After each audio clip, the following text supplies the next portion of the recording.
Good evening. It's 7 o'clock, and we'll call the annual informational meeting to order. I just want to thank everyone for coming. It's nice of you to all brave the cold and come out this evening. We have a few housekeeping things we want to take care of before we get started. First of all, one of our state representatives, David Bosch, was just here, and he did not want to speak because he's running around, and he apologized for that. But he did leave his report, some information about a survey on the education tax and the education funding, and also some information from the governor. So he's left some copies here, so please, at the end of the meeting, feel free to come up and grab one. I also know that Erica has been handing out some surveys for the Planning Commission, and she is asking people, if you haven't gotten one, she'll be happy to grab you one. And there's a box outside, if you could fill that out. I think it's only like 5 questions during the meeting, and get that back to her. That would be much appreciated. The box is right out underneath the table for the Ice Out raffle, which is our other announcement, and that's to benefit Wallingford Day. So make sure you see Heather outside there, and she will also be around tomorrow at Town Hall for voting. So if you're like me and you don't have cash and you just realize that, come prepared tomorrow when you vote. I wanted to know if there's anyone who's new to town. And we would ask, in the tradition that we always have, to please, if you feel comfortable, stand up, introduce yourselves, and tell us where you're located in our lovely little town. Anyone new? Okay. We are a little different than last year because we are being videotaped. So we would ask, therefore, that anyone who wants to make any comment to please come up to the microphone. And I'd remind everybody, if you do speak, you need to state your name for the meeting minutes. And then that will bring us, one last thing is we would like to ask everyone at the conclusion of the meeting if you could grab your chair and put it back on the rack on your way out the door. Sandy would be very appreciative, and that will make many hands make light work. So we'll get on to the Town of Wallingford's annual meeting warning. The legal voters of the Town of Wallingford are hereby warned to gather for an informational meeting on Monday, March 3rd, 2025 at 7:00 p.m. at the Wallingford Elementary School to review town meeting articles. The polls will be open Tuesday, March 4, 2025, from 10:00 a.m. until 7:00 p.m. at Wallingford Town Hall for the purpose of voting all articles by Australian ballot. Article 1, to elect all officers as required by law. 2 select board members, 1 for a 2-year term and 1 for a 3-year term. 2 auditors, 1 for a 3-year term and 1 to complete 2 years of a 3-year term. 2 trustees of public funds, 1 for a 3-year term and 1 to complete 2 years of a 3-year term. A delinquent tax collector for a 3-year term, a town moderator for a 1-year term, and a school board director for a 3-year term with the Mill River Unified Union School District. Is there any discussion with regard to Article 1? Hearing none, we'll move on to Article 2. Shall the town vote to have scholarships provided under Title 16 VSA, Section 2535, the same to be applied for on or before April 28, 2025 at the Mill River Unified Union School District office? Is there any discussion with regard to Article 2? Hearing none, we'll move on to Article 3. Shall the town vote to have 1/2 of the fiscal year 2026, July 1, 2025 to June 30, 2026, property taxes and fire protection taxes paid to the town treasurer on or before October 20, 2025 at 4:30 p.m., and the remaining 1/2 of the fiscal year 2026 property taxes and fire protection taxes paid to the town treasurer on or before April 20, 2026 at 4:30 p.m. Payments are physically due in the town office. Postmarked dates will not be accepted. Is there any discussion with regard to Article 3? Article 4. Shall the voters of the town of Wallingford appropriate a sum not to exceed $1,489,669 for the general operation of the town, with an amount not to exceed $1,081,721 to be raised in property taxes for fiscal year 2026. And to have a discussion on that budget before we ask for any questions or comments, I'm going to turn it over to our board chair, Kathy Luzader, and ask her to introduce herself and the board. Can I have a microphone? Sure.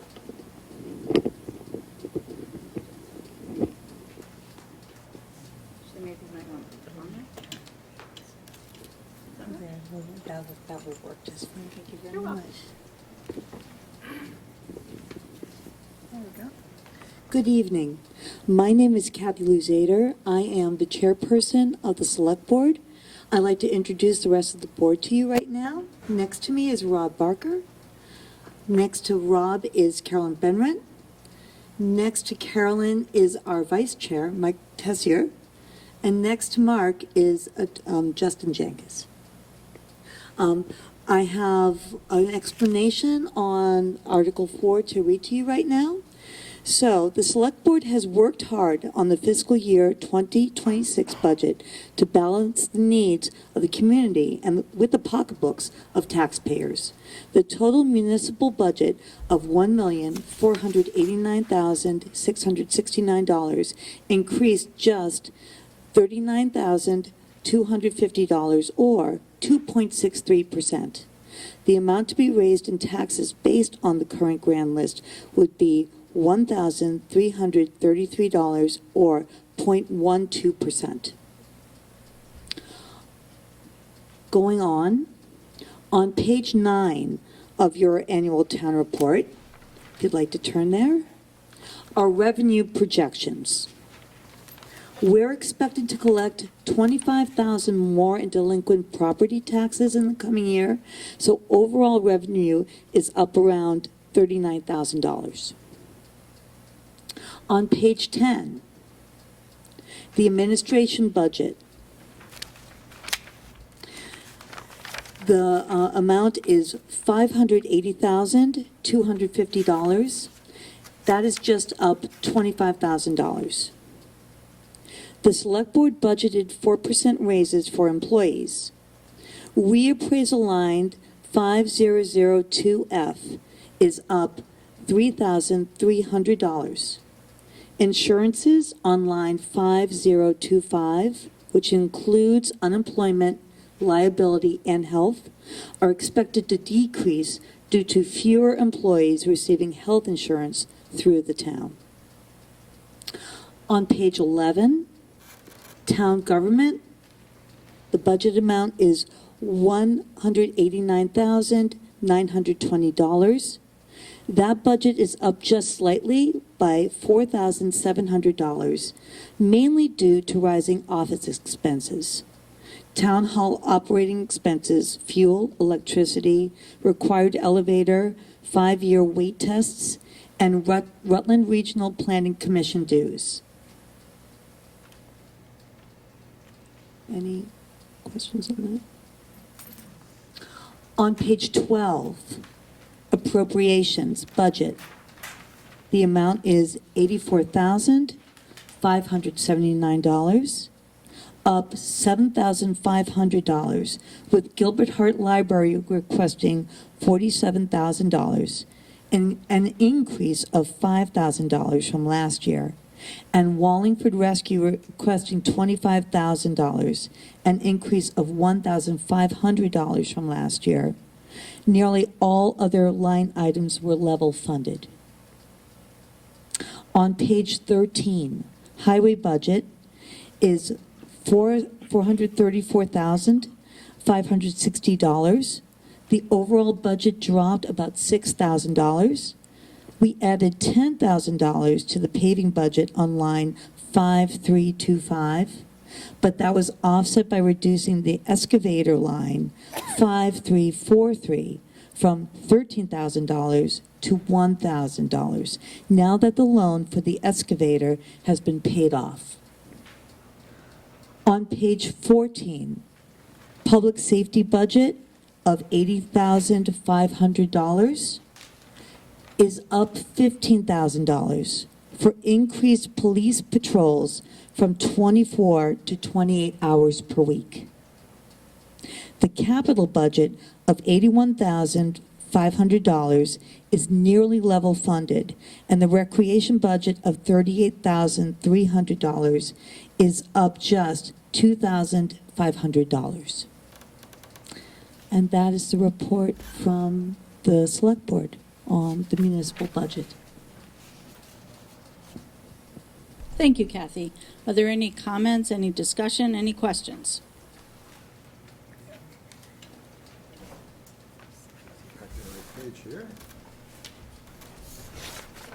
Robert Carey. Is that this is on? Okay. Being recorded, Rob, that's perfect. This may be out of order at this time. It may need to go farther down, but it might related to the budget. I didn't see anything about the reserve funds, which are the next articles, of which there are three very similar. One for the Wallingford Day, one for the newsletter, and one for the Boy in the Boot. I didn't see any reference to any of those in the budget. So I'm wondering how they are going to be financed. Okay, good question. So, For funding of those funds, let me just go ahead and look at those ones there. They were zeroed out this year, weren't they? Zeroed out, and next year's are gonna be. Right. I know that from the Wallingford Day Fund, their funds come from donations that are made to them. The same with the Wallingford Standard and with the Boy in the Boot. They're all in a similar situation. So these are categories, will you, that people have already donated to. And what they are asking with these reserve funds is that their funds are kept in those amounts because people made donations to those particular, like people who gave the money for Wallingford Day, they gave it to Wallingford Day. Those who gave to the Boy with the Boot, they're giving to that fund to repair the Boy with the Boot. The same with the Wallingford Standard. They've made donations to keep the newsletter running. So these reserve funds would keep the money that has been donated to those particular funds for those particular purposes with those organizations. So they can use the money so that we don't have to ask taxpayers to fund those things, that the money that's been donated to them will stay. If I can put a couple words in your mouth, it sounds like this is a requirement from an accounting perspective to keep these funds from 1 year, rolling from 1 year to the next, to stay there. Yes. Thank you. Yes. Thank you for that question. And while we have a little pause, I did forget to say one thing. Something that's coming up, this is just for your information, but you might know that the salt sand shed is not in great shape here in town. And from everything that we see, will need to be replaced sooner rather than later. So we would like to let you know that we are working on that, coming up with a proposal for what it would be, what it would cost to replace a salt sand shed, and that in the near future there probably will be a bond vote being put up to the town with a special town meeting. And this is just for your information. We don't have any details yet on that, but I just wanted to let you know that that is coming, and that we will certainly keep you informed as that progresses. Okay. Thank you. Thank you. Any other comments or questions? You need to come up to the podium because we're being recorded.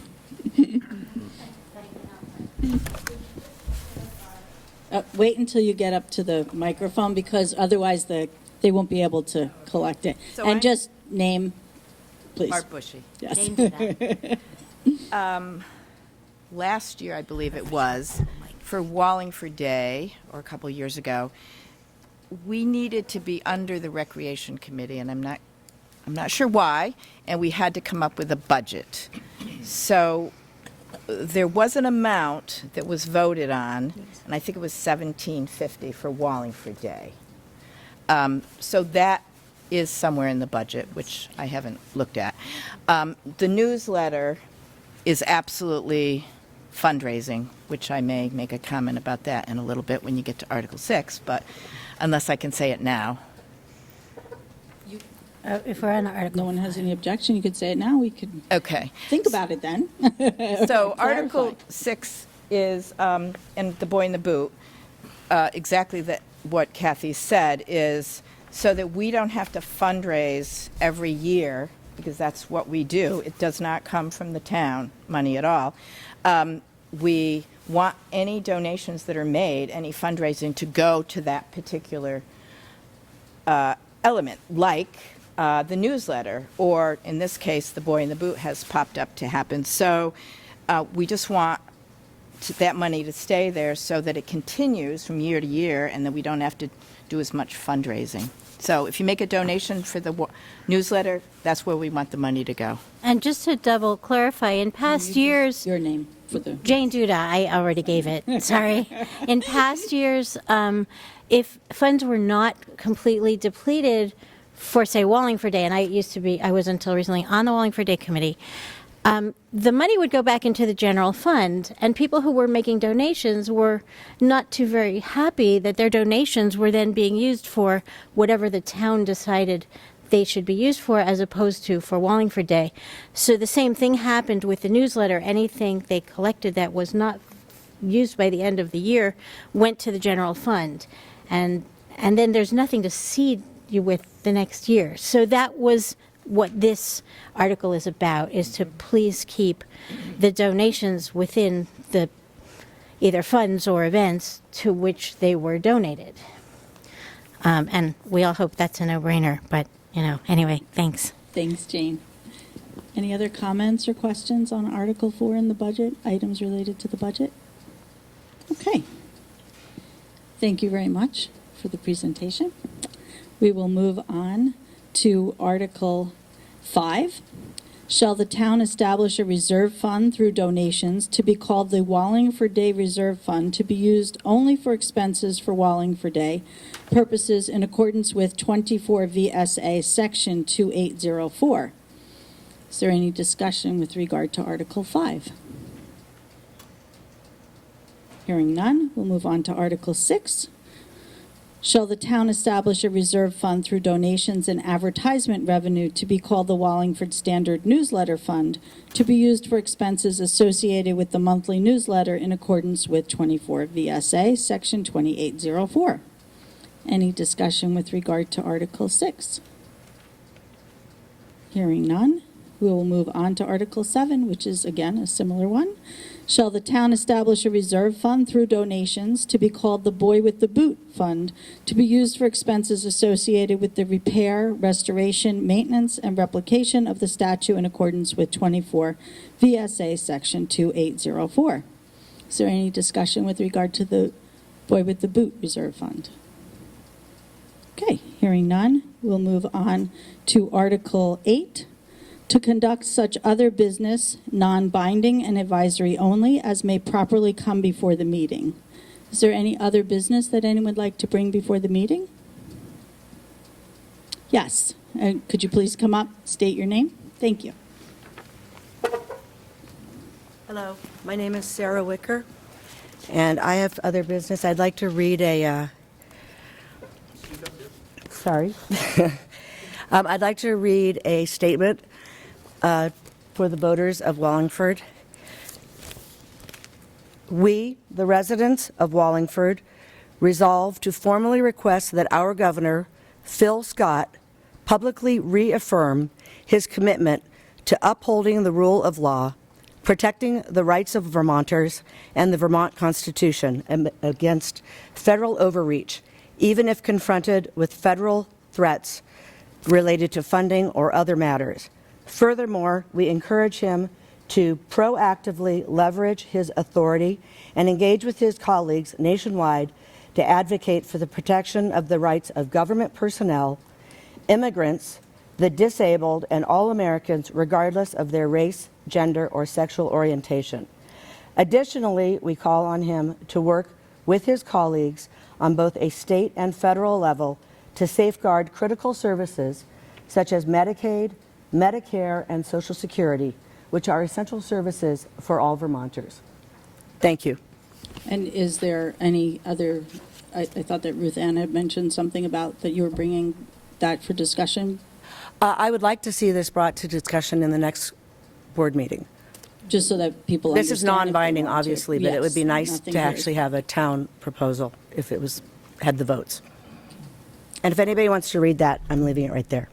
Thank you, Sarah. You're welcome. Is there any other non-binding or advisory business? Rob? Again, this might not be in order because it does tangentially hit the school.